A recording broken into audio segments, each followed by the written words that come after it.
శ్రీ సచ్చిదానంద సద్గురు సాయినాథ్ మహారాజ్ కే జై.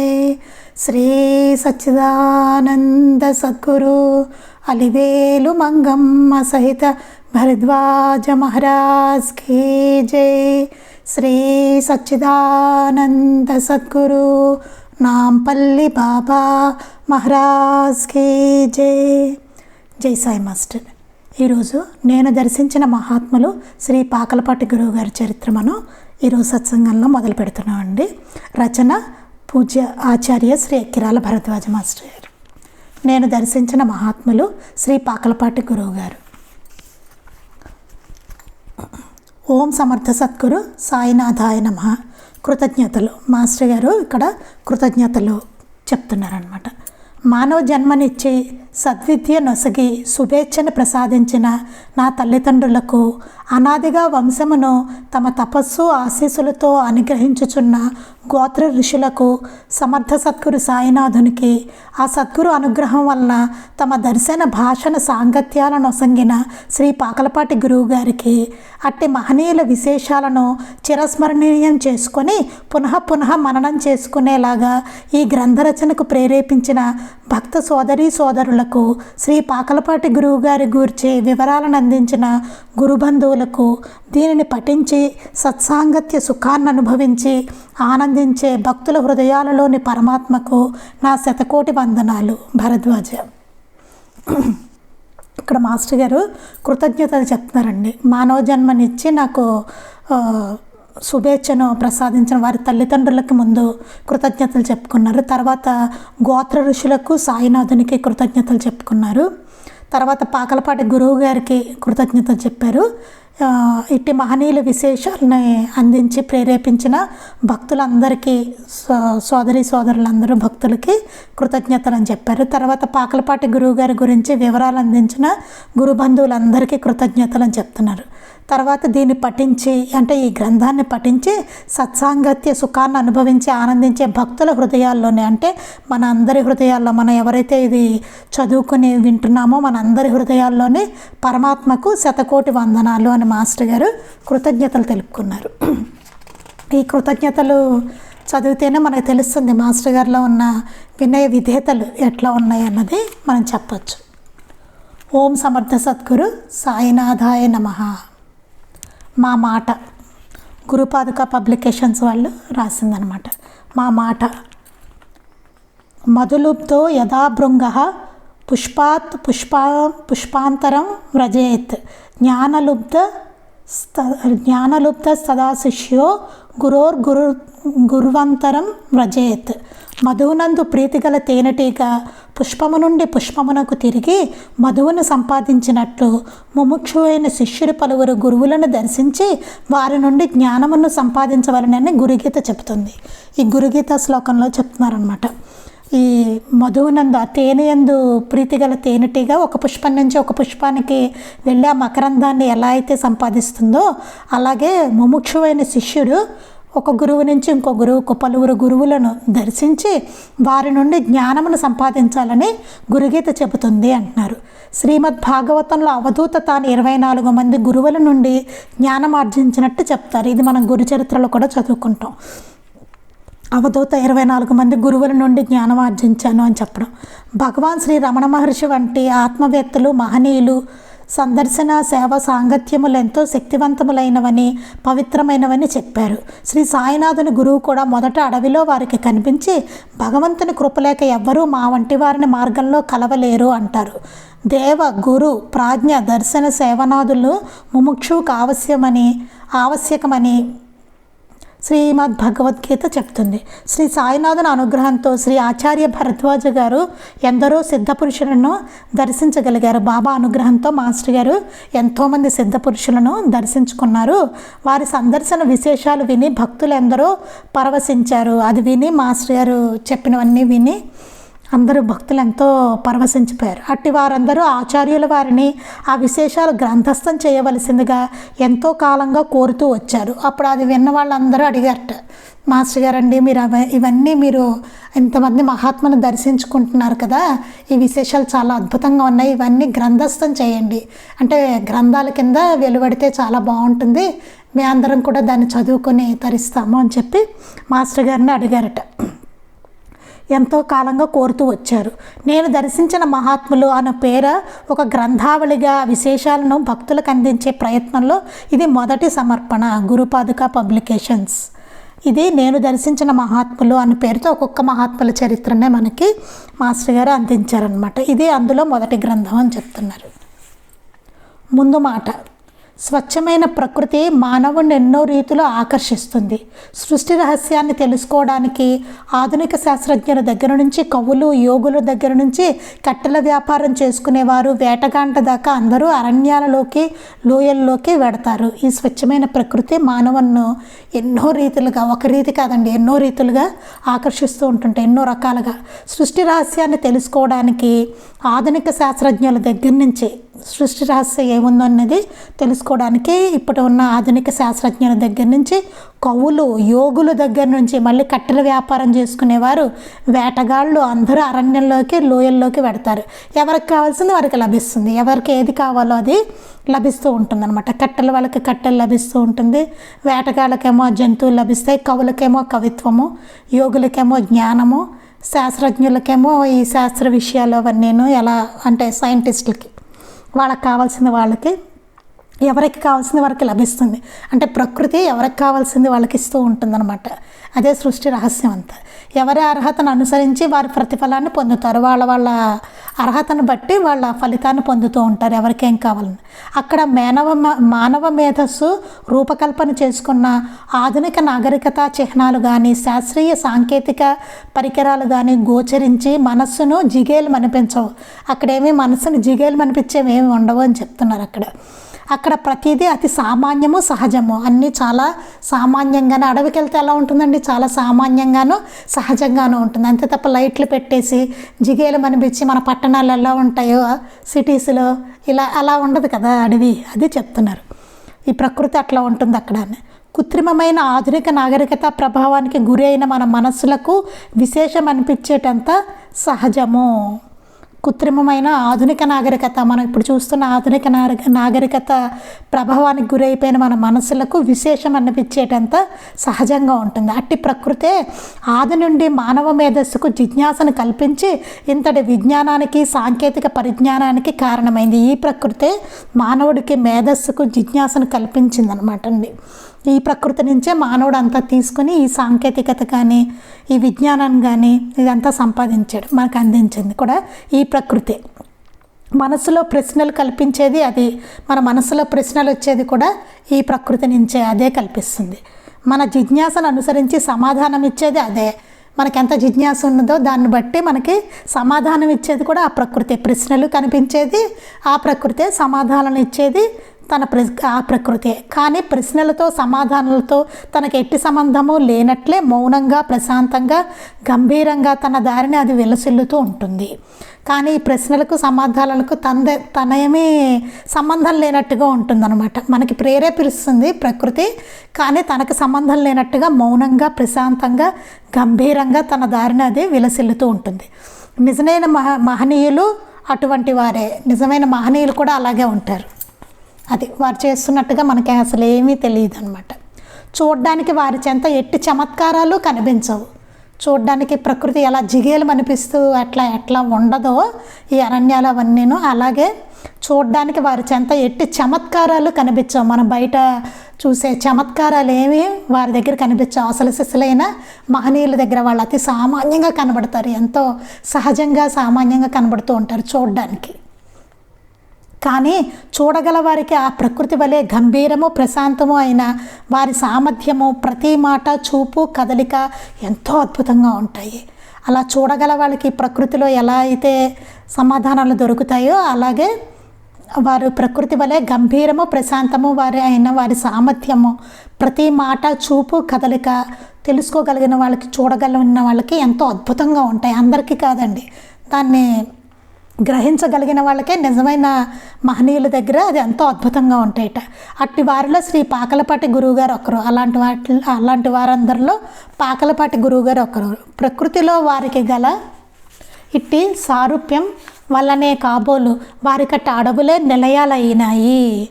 వీళ్ళు ప్రకృతిలో అలా సారూప్యాన్ని కలిగి ఉండడం వల్లే కాబోలు అడవులే ఆయన నిలయాలైనాయి అని చెప్తున్నారు. అడవే ఆయన నిలయం అని చెప్తున్నారు పాకలపాటి గురువు గారిది. అంటే అడవులకే ఏది బాహ్యమో ఏది అంతరంగికమో తెలియని విధంగా వారి హృదయంలో స్థానం ఉంది. అట్టి వారి సన్నిధి ప్రభావాన్ని సాటివారితో పంచుకోవడమే ఈ గ్రంథం యొక్క ప్రయోజనం. ఈ గ్రంథం యొక్క ప్రయోజనం చెప్తున్నారు మాస్టర్ గారు. అట్టి వారి యొక్క సన్నిధిని, అలాంటి మహనీయుని యొక్క సన్నిధిని, ప్రభావాన్ని తెలపడమే ఈ గ్రంథం యొక్క ప్రయోజనం. నిజానికి ఆ ప్రయోజనం నాకో లేకో చదువురులకో తెలియదు. ఆ సన్నిధి అద్భుతం.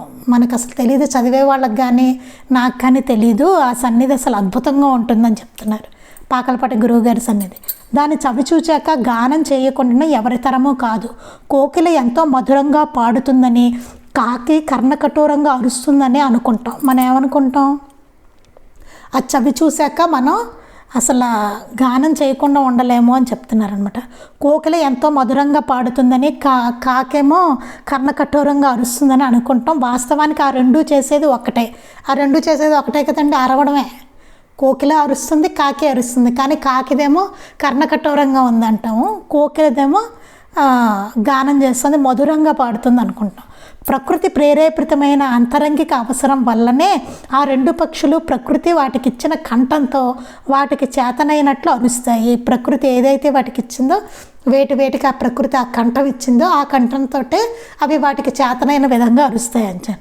మనం అరిచినట్టే, మనం ఎలా అరుస్తామో, ఎవరికి చేతనైన విధంగా అట్లా మనం ఎలా అరుస్తామో అట్లాగే ప్రకృతి కూడా ప్రతి వాళ్ళకి ఇస్తుంది. అలాగే కోకిలకి కాకి కూడా ఎలా ఇచ్చిందో అట్లా ఇచ్చిందని చెప్తారు. అట్లా అరుపులు మధురమనో కఠోరమనో పరిగణించేది మనమే. ఆ ప్రకృతే వాటికి అట్లాంటిది ఇచ్చింది. కానీ అది బాగుందనో లేకపోతే కర్ణకఠోరంగా ఉందనో పరిగణించేది మనమే అంటూ ఉంటాం. ఈ చన్ని గ్రంథం కోకిల గానమో కాకి కూతగానో వ్రాయకుండా ఉండలేను కనుక వ్రాస్తున్నాను. మాస్టర్ గారు అంటారు, ఇంతటి చిన్న గానాన్ని కోకిల గానం అంటే మధురంగా చేసే గానమేనా అనుకోండి, లేకపోతే కాకిలాగా కర్ణకఠోరంగా ఉన్నదేనా అనుకోండి, ఇది వ్రాయకుండా నేను ఉండలేను కనుక రాస్తున్నాను అంటున్నారు మాస్టర్ గారు. ఈ రచన అన్న కోత ఒక్కటే లక్ష్యం, ఈ రచనకు ఒకటే లక్ష్యం. ప్రకృతి అంతా నిండి నిలిచి అదృశ్యమైన నిలిచిన బాబుగారి కోసం కేక. బాబుగారు అంటే ఇక్కడ పాకలపాటి గురువు గారు, ఆయన అందరూ బాబుగారు అనేవారు అనమాట అండి. అది ప్రకృతి అంతటా నిండి నిలిచి అదృశ్యంగా నిలిచిన బాబుగారి కోసమే ఈ కేక. ఇది ఈ అరుపు అనేది, ఈ కేక అనేది ఆయన కోసం అని చెప్తున్నారు. ఇది చదివినంతసేపు అయినా మీరు వారి సన్నిధిని అనుభవించగలిగితే చదువరులైన మీరే వారు. నా కేక ఆయనకు అందినట్లే. రచయిత మాస్టర్ గారు రాసిందనమాట అండి. ఇది చదివినంతసేపు అయినా మీరు వారి సన్నిధిని అనుభవించగలిగితే మీరే వారు అయిపోతారు. అప్పుడు నా కేక ఆయనకు అందినట్లే అని చెప్తున్నారండి. ఓం సమర్థ సద్గురు సాయినాథాయ నమః. ప్రస్తావన: ప్రతి విషయాన్ని హేతువాదంతో తార్కికంగా ప్రశ్నించే మనస్తత్వం గల నేను మొదట దైవము ఆధ్యాత్మికతలకు అంత విలువనివ్వలేదు. మాస్టర్ గారు ఆయన గురించి చెప్తున్నారండి. ప్రతి విషయాన్ని హేతువాదంతో తార్కికంగా ప్రశ్నించేవారు. ఇదెందుకు, అదెందుకు, అదెందుకు అట్లా ఉంది, ఇదెందుకు అలా ఉంది, ఇలా ఎందుకు చేయాలి, అలా ఎందుకు చేయాలి, అలా తార్కికంగా ప్రశ్నించేవారు అనమాట మాస్టర్ గారు. అలాంటి మనస్తత్వం మాస్టర్ గారిది. అలాంటి మనస్తత్వం గల నేను మొదట దైవము ఆధ్యాత్మికతలకు అంత విలువనివ్వలేదు. భగవంతుడికిను ఈ ఆధ్యాత్మికతకి ఆయన అంత విలువ ఇవ్వలేదట. మాస్టర్ గారు చెప్తున్నారు ముందు ఇవ్వలేదని. భగవద్గీతాది గ్రంథాల ప్రయోజనాన్ని, ఉపనయనాది సంస్కారాల ఆవశ్యకతను, మహాత్ముల దర్శన ప్రాశస్త్యాన్ని శంకించడమే కాక తృణీకరించిన వాడిని నేను. మనందరికీ తెలుసు, బాబా దగ్గరికి కడతానంటే మాస్టర్ గారు ఏమంటారు, అక్కడికి వెళ్ళి అక్కడ చూస్తారు. చూసి ఏంటి రాయి ఇట్లా ఉందేంటి, అవి బాబాయ్ ఏనాడో పరమపతించిన ఆ మహనీయుడిని ఇక్కడ సమాధి చేశారు, అందుకే ఎంత కంపు కొడుతుందో అది ఇన్నాళ్ళ నుంచి కుళ్ళిపోయి ఉంటుంది. బాబా గురించి మాస్టర్ గారు అనుకున్నది, అందుకే ఈ ధూపాలు అవన్నీ వేస్తున్నారు కాబోలు అని అనుకున్నారు మాస్టర్ గారు ముందు కదా. అలాగా అప్పుడు మాస్టర్ గారు అనుకునేవారట అలాంటి టైంలో అనమాట, భగవద్గీతాది గ్రంథాల ప్రయోజనాన్ని, ఈ భగవద్గీత ఇవన్నీ ఏంటి చదవడం వల్ల ఉపనయనాది సంస్కారాల ఆవశ్యకతను, ఉపనయనం అసలు చేసుకుంటే ఉపయోగం ఏమిటా, ఎందుకు అనవసరం అన్నట్టు, మహాత్ముల దర్శన ప్రాశస్త్యాన్ని, మహాత్ముల్ని దర్శించుకోవడం, వాటిని శంకించడమే కాక వాటిని శంకించేవారు మాస్టర్ గారు, ఎందుకు ఏంటి అని. తృణీకరించిన వాడిని నేను, తృణీకరించాడు కూడా మాస్టర్ గారు. నా 16వ ఏట నా మమతను చూరగొన్న 2 సంవత్సరాల భాస్కరాచార్య మా పెద్దన్నగారు అబ్బాయి చనిపోయాడు. మాస్టర్ గారికి 16వ ఏటన 2 సంవత్సరాల కుర్రాడైన భాస్కరాచార్య వీరి పెద్దన్నగారు అబ్బాయి చనిపోయాడు. అది సరిగ్గా నా ఉపనయనం రోజున, మాస్టర్ గారు ఉపనయనం రోజున ఎప్పుడైతే మంత్రోపదేశం చేస్తున్నారో ఆ టైంలోనే ఆ పిల్లాడికి వడదెబ్బ తగులుతుందండి, వడకొట్టి చనిపోతాడనమాట. బ్రహ్మోపదేశం ముహూర్త సమయానికి కరెక్ట్గా ఉపదేశం చేస్తున్నప్పుడు, బ్రహ్మోపదేశం చేస్తున్నప్పుడే ఆ ముహూర్తానికే చనిపోతారు. కానీ ఎంతోమంది పండితుల చేత ఆ ముహూర్తం పెట్టిస్తారండి, సామాన్యమైన వాళ్ళు కాదు ఆ ముహూర్తం పెట్టిన వాళ్ళు. కానీ ఆ టైంకి ఆ భాస్కరాచార్య అనే కుర్రవాడు పెద్దన్నగారు అబ్బాయి చనిపోతాడు కరెక్ట్గా బ్రహ్మోపదేశం చేస్తున్న సమయానికి అనమాట. తర్వాత నా మానసిక పరివర్తన దృష్ట్యా చూస్తే ఆ విషాదకరమైన సంఘటనే నిజమైన ఉపదేశంగా పరిణమించింది అనిపిస్తుంది. తర్వాత మానసిక పరివర్తన నాకు చూస్తే ఆ విషాదకరమైన సంఘటనే నిజమైన ఉపదేశంగా నాకు పరిణమించింది అని చెప్తున్నారు మాస్టర్ గారు. అంటే బుద్ధుడికి ఎలా అయితే ఆ సంఘటనలన్నీ ఉపదేశంగా పరిణమించాయో అలా మాస్టర్ గారికి ఆ భాస్కరాచార్య ఆ కుర్రవాడి మరణమే మాస్టర్ గారికి అట్లా ఉపదేశంగా పరిణమించింది అని చెప్తున్నారు. ముందు కొద్ది రోజులు తీవ్రమైన శోకానికి గురైనాను. ముందు కొద్ది రోజులు చాలా బాధపడ్డారు. కానీ ఆ తర్వాత నా అన్నగారి బాధను, అంతకంటే కూడా వదిన గారి బాధను చూస్తుంటే నా బాధ మర్చిపోయాను. అంతకన్నా తల్లిదండ్రుల బాధన, భాస్కరాచార్య తల్లిదండ్రుల బాధను, వీళ్ళ అన్నగారు వదిన గారు బాధను చూసి వీళ్ళకి అంత బాధపడుతుంటే ఈయన బాధను మర్చిపోయారట. వారి బాధను ఎట్లా తీర్చవచ్చా అని తీవ్రంగా ఆలోచించాను. అసలు వీరి బాధను ఎట్లా తీర్చాలి అని చెప్పి మాస్టర్ గారు చాలా తీవ్రంగా ఆలోచించారట. అసఖ్యాకంగా మానవులు చనిపోతూనే ఉన్న వైద్యుల దగ్గర నుంచి అందరూ ఇంతకాలం నిస్సహాయులు అవడం చూస్తుంటే మృత్యువును అతిక్రమించే మార్గమే లేదా అన్న ప్రశ్న తలెత్తడమే కాకుండా ఏదో అంతర్నిహితమైన ఒక అంతఃస్ఫూర్తి మార్గం ఉన్న వీరు గుర్తించలేదేమో అని అని హెచ్చరించి నన్ను అన్వేషించమని ప్రోత్సహించింది. ఇదేంటి ఇంత వైద్యమో ఇన్ని ఉన్నా మానవుడికి మృత్యు తప్పడం లేదా, ఒకవేళ తప్పే విధానం ఉన్నా వీళ్ళు గుర్తించలేదేమో అని హెచ్చరించి మాస్టర్ గారిని అన్వేషణకి ప్రోత్సహించింట. జీవించడము ప్రాణము అంటే ఏమిటో తెలిస్తే కానీ ఆ ప్రశ్నకు సమాధానం దొరకదని తోచింది. అసలు మృత్యు అంటే ఏంటి అని మాస్టర్ గారు ఆలోచించారట. ఆలోచించి దాని సమాధానం తెలియాలంటే కనుక జీవించడం అంటే ఏంటి, ప్రాణం అంటే ఏంటి, ఈ రెండు తెలిస్తే కానీ ఈ మృత్యు అన్నదానికి సమాధానం దొరకదని చెప్పి మాస్టర్ గారికి తోచింట. ప్రశ్న మరింత విస్తరించి జన్మించడం అంటే ఏంటి, ప్రాణం ఎక్కడి నుండి వస్తుంది, మాస్టర్ గారు ఇట్లా ఆలోచించేవారండి. మనం ఎప్పుడూ ఆలోచించలేదు ఇలా చూడండి. అసలు జన్మించడం అంటే ఏంటి అని ఆలోచించారు మాస్టర్ గారు. ప్రాణం ఎక్కడి నుండి వస్తుంది, ఇవన్నీ ప్రశ్నలు వచ్చాయి మాస్టర్ గారికి. అసలు ఈ ప్రాణం అనేది ఎక్కడి నుంచి వస్తుంది, ఎక్కడికి పోతుంది, ఈ ప్రాణం అసలు ఎక్కడి నుంచి వస్తుంది, తర్వాత చనిపోయిన తర్వాత ఎక్కడికి పోతుంది, జన్మించిన ప్రతివాడు వృద్ధుడై చనిపోయి తీరవలసినట్లుగా విధించే కాలగతి రూపం ఏమిటి, అసలు ఈ కాలం ఏంటి, జన్మించిన ప్రతివాడు వృద్ధాప్యం వచ్చేసి వృద్ధుడైపోయి చనిపోయి తీరాలా, ఈ విధించే అసలు ఈ కాలగతి ఏంటి, ఈ కాలం ఏమిటి అట్లా ఉంది, పుట్టినవాడల్లా చనిపోవాల్సిందేనా అని చెప్పి మాస్టర్ గారు ఆలోచిస్తున్నారు అనమాట. దాన్ని నిరోధించడం సాధ్యమా, ఈ కాలాన్ని నిరోధించడం సాధ్యమా, ఎంతలా ఆలోచించారో చూడండి మాస్టర్ గారు. ఇట్లా సాగింది అన్వేషణ. మాస్టర్ గారు అన్వేషణ ఇలాంటి ప్రశ్నలతో సాగిందట. యోగము తపస్సు మొదలైన వాటిల్లో నా ప్రశ్నకు సమాధానం దొరకవచ్చునేమో కానీ ఈనాటి వైజ్ఞానిక పరిజ్ఞానం చాలదని తోచింది. మాస్టర్ గారు అంటున్నారనమాట, యోగము తపస్సు మొదలైన వాటిల్లో నా ప్రశ్నలన్నిటికీ సమాధానం దొరుకుతుందేమో కానీ ఈనాటి వైజ్ఞానిక పరిజ్ఞానం చాలదో అనిపించిందట. అంతటితో అహర్నిశలు నన్ను నేనే ఎన్నో ప్రశ్నలు వేసుకుంటూ ఎన్నో గమనిస్తూ ఆలోచిస్తూ కాలం గడిపాను. మాస్టర్ గారు ఇలా ఎన్నో ప్రశ్నల మీద ప్రశ్నలు వేసుకుంటూ దాని గురించి ఆలోచిస్తూ దాన్ని ఎన్నో రకాలుగా గమనిస్తూ ఎన్నో గ్రంథాలు కూడా చదివారండి మాస్టర్ గారు. అలా కాలం గడిపాను. కొన్ని సంవత్సరాలకి నా మనస్సులో చిక్కు వీడినట్లే ఒక తార్కికమైన సిద్ధాంతం రూపొందింది. అన్నిటినీ సమన్వయపరుస్తూ సమాధానపరిచినట్లు అనిపించింది. అట్లా మరి ప్రశ్నలు లేని శాంతమైన మనస్సుతో కొంతకాలం గడిచింది. తర్వాత మాస్టర్ గారికి కొంతకాలం అలా ప్రశ్నల గురించి ఆలోచించిన తర్వాత ఒక సిద్ధాంతం ఆయనకి రూపొందిట. అన్నిటికీ సమన్వయపరుస్తూ సమాధానపరిచినట్లయిందిట. అట్లా మరి ప్రశ్నలు లేని శాంతమైన మనస్సుతో కొంతకాలం గడిచింది. అయినా కేవలం మానసిక సమాధానంతో తృప్తి పడక జీవితానికి ప్రాణానికి నాకు అతి సన్నిహితమైన ఈ ఉదాహరణగా నన్నే తీసుకొని నా మనస్సును నా చైతన్యాన్ని గమనించే యత్నం చేసేవాడిని.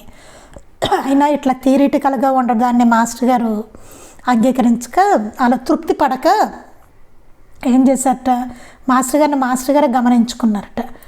ఆయనే తీసుకుని మనస్సు చైతన్యాన్ని గమనించే యత్నం చేసేవారట. ఒక శూన్యము శాంతము అయిన స్థితిని అనుభవిస్తుండేవాడిని. మాస్టర్ గారు శూన్యము శాంతమైనటువంటి ఒక స్థితిని అనుభవించేవారట. ఆ శాంతిలో నుంచి మనసు బహిర్ముఖమై నా ప్రశ్నలకు ఎంతవరకు సమాధాన పడ్డాయో చూచుకొని సమయంలోనే అసలు ఈ మానసిక సమన్వయం కూడా వచ్చింది. అయితే మృత్యువును కాలాన్ని జయించే శక్తి నాకు రాలేదు కనుక నా ప్రయత్నం పూర్తి కాలేదని తెలుసు. కానీ అట్లాంటి స్థితి వచ్చినా సరే, సమాధాన పడుతూ ప్రశ్నలకి వచ్చినా సరే, కానీ మృత్యువును కాలాన్ని జయించే శక్తి అయితే రాలేదు కనుక నా ప్రయత్నం ఇంకా పూర్తి కాలేదు అంటున్నారు మాస్టర్ గారు. ఇంకా చేస్తే ఇంకా బాగా మనస్సుకు తెలియడమే కాక నా శక్తి పెరుగుతుందని ఆలోచిస్తుండేవాడిని. ఇంకా అన్వేషణ చేస్తే కనుక నాకు మనసుకి ప్రయత్నం పూర్తి కాలేదు కాబట్టి ఇంకా అన్వేషణ బాగా చేస్తే మనస్సుకు తెలియడమే కాక నా శక్తి ఇంకా పెరుగుతుంది, ఇంకా తెలుస్తుంది, ఇంకా శక్తి పెరుగుతుంది అని మాస్టర్ గారు అనిపించింట. అప్పటికి 1959లో నేను ఒంగోలు కాలేజీలో మొదటిసారిగా ఉపాధ్యాయ వృత్తిలో చేరాను. 1959లో మాస్టర్ గారు మొదటిసారి ఉపాధ్యాయ వృత్తిలో చేరారట. లెక్చరర్గా జాయిన్ అయ్యారండి ఒంగోలులో. ఒక సాయంత్రం రైలు స్టేషన్లో పుస్తకాల షాపు దగ్గరికి వెళ్ళినప్పుడు ద వే ఆఫ్ జన్ అన్న పుస్తకం తీసి నాకు ఇస్తూ, ఇది మీలాంటి వారు చదవవలసినది అంటూ ఆ షాపులోని వ్యక్తి ఒక మిత్రుడు ఇచ్చారు. ఒకరోజు మాస్టర్ గారు సాయంత్రం రైల్వే స్టేషన్కి వెళ్ళినట్ట. అక్కడ పుస్తకాల షాపు దగ్గరికి వెళ్తే ద వే ఆఫ్ జన్ అనే పుస్తకాన్ని ఇది మీలాంటి వాళ్ళు చదవాలంటూ ఆ షాపులో ఒక వ్యక్తి ఇచ్చారట, ఒక మిత్రుడు. ఆ పుస్తకంలోని విషయమంతా నా అన్వేషణతో పోలి ఉండడమే కాక నా అభిప్రాయాలను అనుభవాన్ని ధృవపరిచి బుద్ధుడు తన అన్వేషణ సరిగ్గా ఈ ప్రశ్నలతోనే ప్రారంభించిన విషయం నా మనస్సును ఉత్తేజపరిచి బౌద్ధ గ్రంథాలు చదివించింది. ఆ పుస్తకంలోని విషయం అంతా మాస్టర్ గారు ఎలా అన్వేషిస్తున్నారో దాన్ని పోలిందిటండి. మాస్టర్ గారు అన్వేషణలో ప్రశ్నలు ఎట్లా వచ్చాయో, ఎట్లా అన్వేషిస్తున్నారో అలాగా పోలి ఉన్నదట ఆ పుస్తకంలో విషయాలన్నీ. అభిప్రాయాలు అనుభవాన్ని ధృవపరిచిన బుద్ధుడు కూడా తన అన్వేషణ ఇలాగే సాగించారట. మాస్టర్ గారు ఎట్లా అన్వేషణ చేశారో అలాగే బుద్ధుడు కూడా అన్వేషణ సాధించినట్టుగా ఇలాంటి ప్రశ్నలతోటే ప్రారంభించినట్టుగా చదివి ఆయన మనసు ఉత్తేజపరిచి బౌద్ధ గ్రంథాలు చదివించింట. అట్లా మత గ్రంథాలు చదవడం మొదలుపెట్టాను. అట్లా మాస్టర్ గారు అలా ఆలోచించి, ఓహో బుద్ధుడు కూడా ఇట్లా ఆలోచించాడా, ఇలాంటి ప్రశ్నలే సరిగ్గా వచ్చాయా బుద్ధుడికి, వీటికి సమాధానం కోసమే అన్వేషించాడు బుద్ధుడు అని ఆలోచించి బౌద్ధ గ్రంథాలను చదవడం మొదలుపెట్టారట. అన్ని మత గ్రంథాలను కూడా చదవడం మొదలుపెట్టారట. ఆయా సత్యాలను అనుభవపూర్వకంగా తెలుసుకున్న మహాత్ముల చరిత్రలు, సాధనలు, వారి అనుభవాల గురించి చదివాను. అప్పుడు ఇలాంటి అనుభవపూర్వకంగా తెలుసుకున్న వాళ్ళు ఎవరున్నారంటే మహాత్ములు ఉన్నారు. వారి చరిత్రలు చదివారట, సాధనలు చదివారట, వారి అనుభవాల గురించి చదివారట. ఇది నా అన్వేషణలో రెండో మలుపు. ఇది మాస్టర్ గారి అన్వేషణలో రెండో మలుపుటండి. మహాత్ముల చరిత్రలు చదువుతున్నా అంటే ఇలా పుస్తకాలు చదవడం అనేది రెండో మలుపు అనమాట మాస్టర్ గారికి. మహాత్ముల చరిత్రలు చదువుతున్నా ఆ స్థితులను పొందాలని కానీ పొందగలనని కానీ అప్పుడు తోచక తాత్కాలికంగా మానసికమైన మాంద్యావస్థలో ఉండి కేవలం వారి అనుభవం నుండి మృత్యు ఏమిటా అని ఆలోచించాను. అప్పుడు అలాంటి స్థితి పొందాలని కానీ పొందవచ్చని కానీ తోచక తాత్కాలికంగా మాస్టర్ గారు ఏం చేశారట, అప్పుడు వారి అనుభవం నుండి మృత్యు ఏమిటా అని ఆలోచించాను. అదే ఈ మహాత్ముల అనుభవం నుంచి అసలు మృత్యు అనేది ఏమిటి అని ఆలోచించారట. అదే నా భావాలకు అంత భిన్నంగా ఉండకపోవడం నాకు ఆశ్చర్యానందాలను కలిగించింది. అది మాస్టర్ గారికి ఉన్న భావాలకు అది వేరుగా లేదు. అంటే మాస్టర్ గారికి ఉన్న భావాలకు ఆ మహాత్ముల అనుభవం సరిపోయిందటండి, సరిపోలి ఉందిట, వేరుగా లేట. అప్పుడు ఎడ్వర్డ్ కాన్స్ సంకలనం చేసిన బుద్ధిస్ట్ స్క్రిప్చర్స్ అన్న గ్రంథంలో బోధిసత్వుడు జన్మజన్మలుగా ఎలా బుద్ధత్వం వైపుకు పురోగమిస్తాడో చెబుతూ అటువంటి సృష్టి రహస్యాన్ని అన్వేషణ వైపుకు పూర్వ సంస్కారం వల్ల తనకే తానే తర్వాత జన్మల్లో లాగపడతాడని చదువుతుండగా నేను అటే అన్వేషకున్నేమోనని, అందుకే అంత తీవ్రంగా అన్ని సంవత్సరాలు విడవకుండా ఆ ప్రశ్నలను పరిశోధిస్తున్నానేమోనని తోచేసరికి నా జీవితానికి ఒక లక్ష్యం ఉండాలని, అది ఈ అన్వేషణే కావాలని, నేను గత జన్మల్లో అన్వేషకున్న అయినా కాకపోయినా ఇదే యోగ్యమని తోచింది. అందులో ఉందట, ఎవరైతే అన్వేషకులు ఉంటారో వాళ్ళు ముందు నుంచి అన్వేషణ చేస్తున్నప్పుడు అది తర్వాత జన్మలో కూడా సంస్కారంగా వచ్చి లాగబడతారట. మనం ముందు జన్మలో ఏం చేస్తామో అది తర్వాత జన్మలో కూడా సంస్కారంగా వస్తుంది. అన్వేషకులు అనుకోండి ఈ ముందు జన్మలో, తర్వాత జన్మలో కూడా వాళ్ళు అన్వేషకులుగా వాళ్ళు వస్తారనమాట. అలా అనిపించి మాస్టర్ గారికి అనిపించిందట, నేను అన్వేషకున్నేమో, అందుకే నాకు ఇప్పుడు ఇంత తీవ్రంగా ఇన్ని సంవత్సరాలు అయినా సరే ఆ ప్రశ్నల గురించే నేను పరిశోధిస్తున్నాను అని అనిపించింట.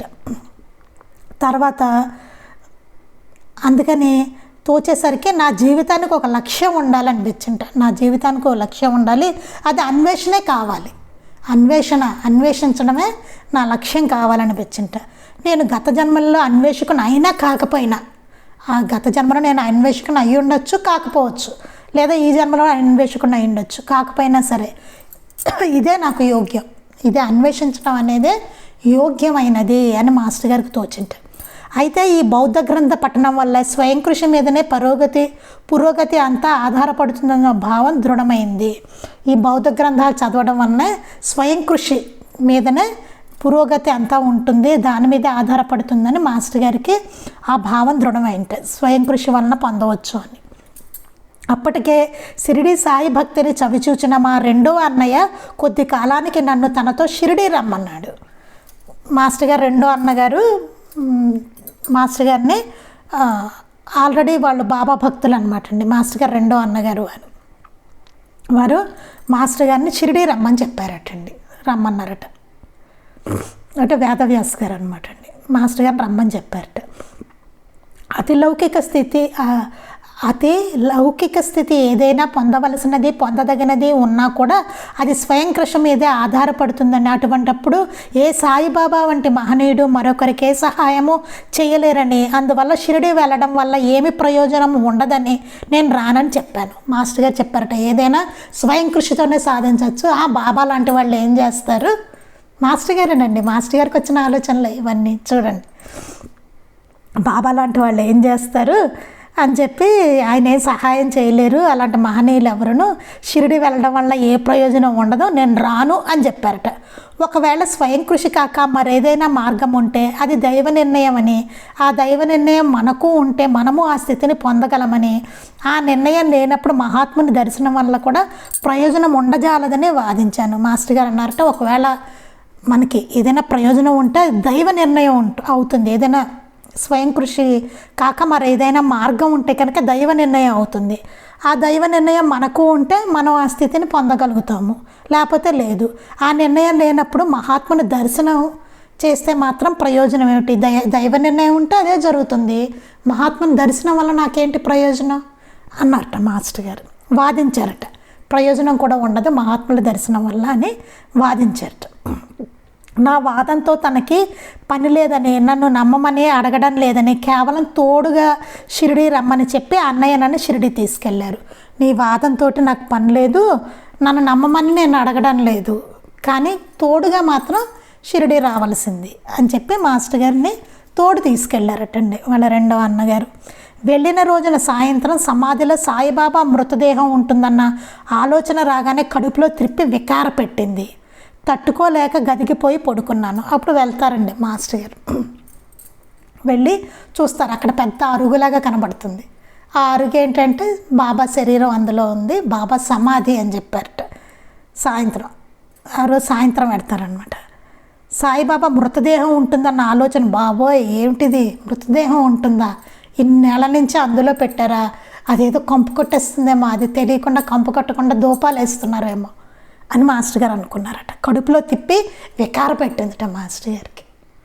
చూడండి ఇలా ఉన్న మాస్టర్ గారు ఎలా అయ్యారో చూడండి. అసలు తట్టుకోలేక గదికి పోయి పడుకున్నాను. ఇంక అసలు మాస్టర్ గారికి వికార పెట్టేసి భోజనం కూడా చేయకుండా, తినలేదు మాస్టర్ గారు, ఏమి తినకుండా తట్టుకోలేక గదికి పోయి పడుకున్నారట మాస్టర్ గారు. మరుసటి ఉదయం సమాధి మీద సాయి విగ్రహాన్ని మరోసారి చూడాలనిపించింది. పొద్దున్నే ఆయనకు మెలకు వచ్చి లేచేసరికి మాస్టర్ గారికి ఏమనిపించింటే, ఉదయం ఏదేమైనా సరే బాబా విగ్రహం మాత్రం భలేగా ఉందిలే, మళ్ళీ చూడాలి, ఏదైతేనేమి అరుగు ఏదైతేనేమి, కానీ విగ్రహం మాత్రం భలేగా ఉంది అనిపించింది. ఆ సాయి విగ్రహాన్ని మరోసారి చూడాలనిపించిందట. వెళ్ళి చూస్తుండగా ఆయన మనోవైఖరిని, స్వభావాన్ని, కవళికలను బట్టి అంచనా వేయి చూచాను. వెళ్ళి చూస్తున్నారట. అలాగా ఈయన మనోవైఖరి ఏమై ఉంటుంది, ఆయన స్వభావం, కవళికలు ఇవన్నీ అంచనా వేయ, దానితో నా దృష్టి ఆయన మీద కేంద్రీకృతమై అతి వేగంతో భావ పరంపరలో భాషలో ఇనుమడినివి నా మనసులో పరిగెత్తాయి. తన్మయావస్థ కలిగి ధ్యాననిష్టలో ఉన్న సాయి మనసులో ఈ విశ్వమంతా భావన మాత్రంగా తోచింది. తన్మయావస్థ కలిగిన ధ్యాన స్థితిలో ఉన్న బాబా మనసులో ఈ విశ్వం అంతా ఒక భావనగా తోచింట. ప్రతి వస్తువు ప్రాణి ఆ మనసుతో చేయబడిన సంకల్పనగా తోచాయి. ప్రతి వస్తువు ప్రాణి ఆయన మనసుతో చేయబడిన ఆయన సంకల్పాలే అని తోచేయటండి. అన్నీ బాబా సంకల్పంతోనే ఉన్నాయి ప్రతి వస్తువు ప్రాణి. ఆ కారణంగా బాబా చైతన్యం సర్వవ్యాపకమని, సర్వజ్ఞమని తోచింది. ఆయనకి అలాంటి అనుభూతిని సాయినాథుల వారు మాస్టర్ గారికి ప్రసాదించారనమాట. ఆ కారణంగా మాస్టర్ గారికి ఏమనిపించింట, బాబా చైతన్యమే సర్వవ్యాపకము, సర్వజ్ఞమని తోచింట. ఆ భావాలలో నేను ఒక భావాన్నని, ఆ ఉన్న భావాల్లో నేను కూడా ఒక భావాన్ని, బాబా తత్వమే నా తత్వం అని తోచి, అందరి తత్వం కూడా బాబా తత్వమే అంటే నా తత్వం కూడా బాబా తత్వమే అని తోచిందిట. నాకు తెలియకనే కళ్ళు మూతపడి ఒక వింతైన ఆనందంతో పులకింత కలిగి మనస్సు ఆ భావనలో నిలిచిపోయింది. మాస్టర్ గారికి ఆ భావనలో నిలిచిపోయిందటండి మనస్సు అంతా. ఆయన కళ్ళు మూతలు పడిపోయేట. కొంతసేపటికి అన్నయ్య వచ్చి కదిలించేదాకా నా మనస్సు అలానే ఉండిపోయింది. వాళ్ళ అన్నగారు వచ్చి కొంతసేపటికి కదిలించారట. కదిలించే వరకు మాస్టర్ గారు అదే స్థితిలో అలాగే ఉండిపోయారు. కానీ మాస్టర్ గారు ఏమో నుంచుని ఉన్నానని అనుకుంటారు, కానీ అప్పటికే మాస్టర్ గారు కూర్చుని ఉంటారనమాట అండి. అలా ఇంకా ఆయన తెలియని స్థితిలో అట్లా ఉన్నారనమాట. తెలియనంటే మనకు తెలియని స్థితి. ఆ తర్వాత సాయి చరిత్ర వాక్యాలు చదివాను, తర్వాత బాబా చరిత్రను బాబా వాక్యాలు చదివాను అని చెప్తున్నారు. విశేషం ఏమంటే ఆ తర్వాత చాలా కాలం వరకు ఎవ్వరూ నన్ను పలకరించని క్షణాల్లో శ్రీ సాయి విగ్రహం మనసులో మెదిలి తిరిగి అవే భావాలు పరంపర మెదిలి అదే ఆనందాన్ని నా మనసు పొందేది. ఎవ్వరూ పలకరించకుండా ఉన్నప్పుడు మాస్టర్ గారికి ఏమయ్యేదిట, ఆ విగ్రహం దగ్గర ఏ అనుభూతి అయితే కలిగిందో మళ్ళీ అదే బాబా విగ్రహం మనసులో మెదిలి అదే భావాలు పరంపరలో మెదిలేట, మళ్ళీ అదే ఆనందం మనసుకు వస్తూ ఉండేట. తిరిగి హైదరాబాద్ వచ్చాక నాలో నాకే అర్థం కాని విశేష ప్రజ్ఞ మేల్కొన్న సూచనలు చాలా వచ్చాయి. మాస్టర్ గారికి హైదరాబాద్ వచ్చిన తర్వాత మళ్ళీ మాస్టర్ గారికి చాలా అర్థం కాని విశేషమైన ప్రజ్ఞ మాస్టర్ గారిలో మేలుకొందట. అంటే ఎంత తింటే అంత అరిగిపోయేట, ఏమీ తినకపోయినా మనకు లీలామృతంలో ఉంటుంది, ఏమీ తినకపోయినా ఆకలేసేది కట్ట, ఎవరినైనా చూడాలనిపిస్తే టక్కున వాళ్ళే వచ్చేవారట. నిద్ర లేకపోయినా ఉండగలిగేవారట, నిద్రపోతే చక్కగా నిద్ర. అలాగా చాలా విశేషమైన ప్రజ్ఞ మాస్టర్ గారిలో వచ్చేసింటాయి. ఎవరైనా మనసులో ఏదైనా అనుకుంటే ఆ ప్రశ్నలన్నీ అవన్నీ మాస్టర్ గారికి తెలియడం, అట్లా వింతైన అలాంటి ప్రజ్ఞ ఆయనలో మేల్కొంటూ వచ్చిందంట. కొన్ని నెలలు గడిచాక క్రమంగా మనసుకు సాయి విగ్రహం గోచరించడం తగ్గుతూ వచ్చింది. అలా విగ్రహమే ఆయనకి గోచరిస్తూ ఉందన్నమాట అండి. తర్వాత కొన్ని నెలలు గడిచాక క్రమంగా మనసుకు సాయి విగ్రహం గోచరించడం తగ్గుతూ వచ్చింట. అయినా గురువారం ఉదయం మాత్రం నిద్ర మెలకువ రావడం ఆస్మరణతోనే జరిగేది. కానీ గురువారం పొద్దున్నే మాత్రం ఆయనకి మెలకువ వచ్చేస్తూ ఉండేది. మాస్టర్ గారికి ఏమవుతుందంటే ముందు ఆ స్థితిలో ఉండిపోయారు కదండి, ఆ స్థితి నుంచి బయటకు రావడానికి మాస్టర్ గారు ఆడుకోవడం అలాంటివన్నీ చేస్తారనమాట. లేకపోతే ఆ స్థితిలోనే ఆయన మనసు ఉండిపోతుంది అనమాట. ఆ గుర్తుతో నేను గురువారాన్ని గుర్తించగలిగేవాడిని. అప్పటి నుంచి బాబా పటాన్ని పూజలో పెట్టుకొని ఒక అగరొత్తి పెట్టి ఊరికే ఆయన చిత్రం కేసి తదేక ధ్యాసతో చూస్తుంటే మనస్సు ఏదో పరమానందాన్ని పొందుతూ ఉంది. 9-10 గంటల నుంచి సాయంత్రం 4-5 గంటల వరకు మరే కాలక్షేపం అవసరం లేకుండా గడిచేది. అలా బాబా విగ్రహాన్ని చూస్తూ కూర్చునేవారట మాస్టర్ గారు. ఏదో పరమానందంలో ఉండేవారట. అలా 9-10 గంటలటండి. సాయంత్రం 4-5 గంటల వరకు. అసలు అంతసేపు ఉదయం 9-10 గంటల నుంచి కూర్చుంటే కనుక సాయంత్రం 4-5 వరకు అలాగే కూర్చునేవారట. ఏ కాలక్షేపం అవసరం కూడా లేట. మనమైతే ఎన్ని చేస్తామో చూడండి. పొద్దున్న 9 నుంచి సాయంత్రం 5 వరకు అంటే ఎన్ని కార్యక్రమాలు, ఎన్ని కాలక్షేపాలు. మాస్టర్ గారు అట్లా చూస్తూ బాబా విగ్రహాన్ని, బాబా పటాన్ని అట్లా చూస్తూ ధ్యాసతో ఆయన చిత్రం కేసి చూస్తూ అట్లా ఉండిపోయేవారటండి ధ్యానంలో అంతసేపు. రెండోసారి షిరిడి వెళ్ళినప్పుడు తిరిగి ఇంటికి బయలుదేరబోయే ముందు బాబాని ఇలా ప్రార్థించాను. మీరు భౌతిక దేహంతో ఉండగా చూచే అదృష్టం నాకు కలగలేదు. మీ సమాధి దర్శిస్తేనే ఇంతటి అనుభవం కలిగింది కదా. అటువంటి అప్పుడు తమ ప్రత్యక్ష దర్శనం మరింత బలంగా ఉంటుందో కదా. ఇకనైనా నాకు పరిపూర్ణ జ్ఞానమూర్తుల దర్శనము, ఆశీర్వచనము దొరికేలా ఆశీర్వదించండి అని సాయి నిత్య సత్యుడు. ఆయనకి చేసిన ప్రార్థన వ్యర్థం ఎన్నటికీ కాదని నా అనుభవం చెబుతుంది. అప్పుడు మాస్టర్ గారు బాబాని ప్రార్థించారట. మీరు భౌతికంగా ఉండగా చూసే అదృష్టం నాకు కలగలేదు.